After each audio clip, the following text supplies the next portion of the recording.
Good evening student. आज हम unit second का जो लास्ट टॉपिक है उसको डिस्कस करेंगे। इसमें क्या है, क्यू एक्स हमारी क्या है, एफ डी वाई बराबर क्यू एक्स कोई भी डिफरेंशियल इक्वेशन दे रखी है जहाँ पे वेयर क्यू एक्स क्या है आपका एक्स इंटू में वी, और ये वी क्या है, फंक्शन ऑफ एक्स है, और स्पेशली v क्या होगा, कोई ट्रिग्नोमेट्रिक फंक्शन होगा x का, यानी यहाँ sine x cos x ten x आएगा मोस्टली। अब हम इसका पी कैसे निकालेंगे, तो पी निकालने के लिए क्या करते हैं अपन, 1/f डी क्यू एक्स करते हैं। क्यू एक्स की आपके पास में वैल्यू क्या है, एफ डी एक्स वी। हमारी इस एक्सरसाइज में या तो यहाँ x होगा या x स्क्वायर होगा, दोनों केसेस को डिस्कस करते हैं।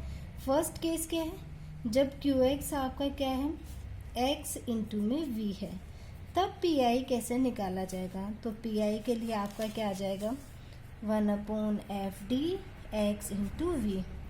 अब आपको क्या करना है, इस x को तो बाहर ले लेना है और 1/f डी को किस पे ऑपरेट करवाना है, v के ऊपर ऑपरेट करवाना है।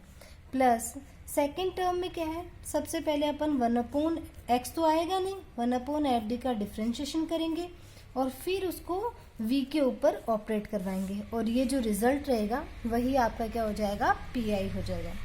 केस सेकंड, जब आपका क्यू एक्स क्या दे रखा है, एक्स स्क्वायर इंटू में v दे रखा है, तब पी कैसे निकालें, तो पी बराबर 1/f D X square V. First term में तो जैसा उसमें क्या था वैसा ही होगा, एक्स स्क्वायर बाहर आ जाएगा, 1/f डी को v पे ऑपरेट करवाएंगे। सेकेंड टर्म में क्या है, इस एक्स स्क्वायर का डिफ्रेंशिएशन होगा, ऐसा लिखा जाएगा, और 1/f डी का भी क्या हो जाएगा, डिफ्रेंशिएशन हो जाएगा, और फिर इसको v पे ऑपरेट करवाएंगे। इसमें एक और टर्म आएगी, x यहाँ पे भी आए यहाँ पे भी, अब x नहीं आएगा, और 1/f डी का डबल डेरिवेटिव निकालेंगे हम, और फिर उसको हम किस पे, v के ऊपर ऑपरेट करवाएंगे। तो ये दो केस हैं, जब x इंटू वी आएगा तो इस तरीके से करना है, एक्स स्क्वायर इंटू वी होगा तो आप इस तरीके से करोगे, ठीक है। फॉर एग्जाम्पल एक क्वेश्चन लेके देखते हैं। क्वेश्चन आपका है D square Y by D X square plus D Y by D X into में कॉस एक्स है।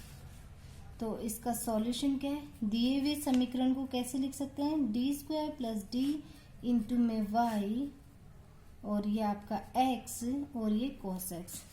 इसका जो सहायक समीकरण होगा, इसका सहायक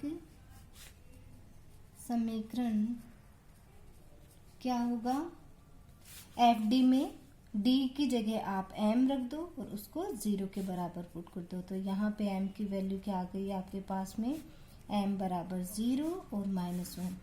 देयरफॉर आपका CF आ गया C1 प्लस C2 e की पावर -1। पूरक फलन यानी कॉम्प्लीमेंट्री फंक्शन आपने निकाल लिया। अगेन हमें निकालना क्या है, आप पी बचा है, तभी इन दोनों का ही सम क्या होगा, व्यापक हल होगा। पी निकालने के लिए आप क्या करो, 1/f डी, एफ डी क्या है, डी स्क्वायर प्लस डी, और क्यू एक्स क्या है, एक्स कोस एक्स। तो यहाँ पे x की 1 ही पावर है, तो फर्स्ट स्टेप में x बाहर आएगा, D square plus d cos x पे ऑपरेट होगा। सेकेंड टर्म में क्या आएगा, इसका हम डेरिवेटिव निकालेंगे, किसका, डी स्क्वायर प्लस डी का, फिर उसको कोस एक्स पे ऑपरेट करवाएंगे।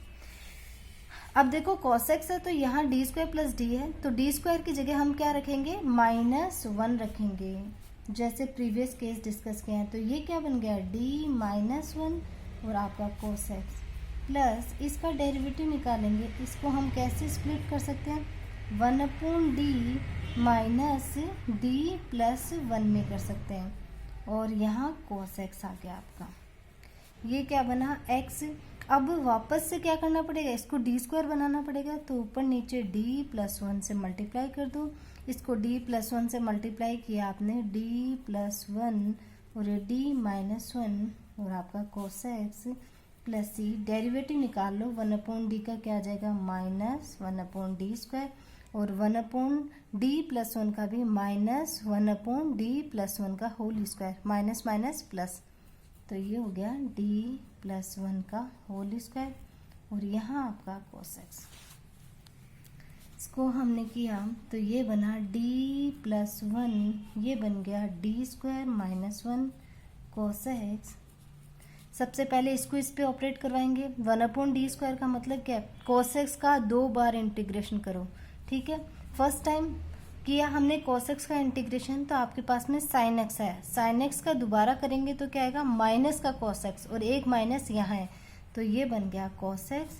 और फिर इसको हम लिख सकते हैं d² + 2d+1, और ये आ गया cos x। यहाँ पे भी हमने क्या किया, d² है, d² की जगह -1 रखेंगे तो ये क्या बन जाएगा, -2, और ये d+1 और आपका cos x आ गया। अब यहाँ d² की जगह -1 रखेंगे तो -1 + 1 कैंसिल, आपका आया 1/2d, और ये cos x आ गया। इसको लिखा जा सकता है -x/2 cos x का डिफ्रेंशिएशन, d का मतलब डिफ्रेंशिएशन होता है, और 1/d का इंटीग्रेशन।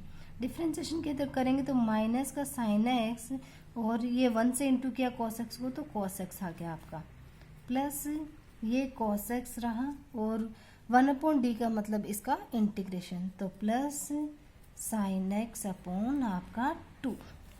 ये क्या आ गया आपके पास में, आपका pi आ गया। अब आप इन दोनों को ऐड करके लिख दोगे तो क्या आ जाएगा, आपका व्यापक हल आ जाएगा। तो इसका मतलब हमारा व्यापक हल क्या रह गया,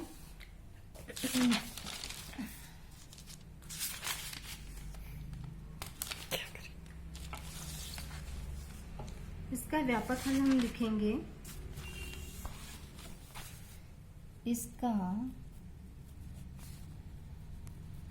व्यापक हल है y बराबर CF + PI। CF क्या था, C1 + C2 e⁻⁻x, और PI क्या है आपका, PI है हमारा x/2, माइनस साइन था उसको अंदर ले गए, sin x - cos x, और ये cos x + ½ sin x।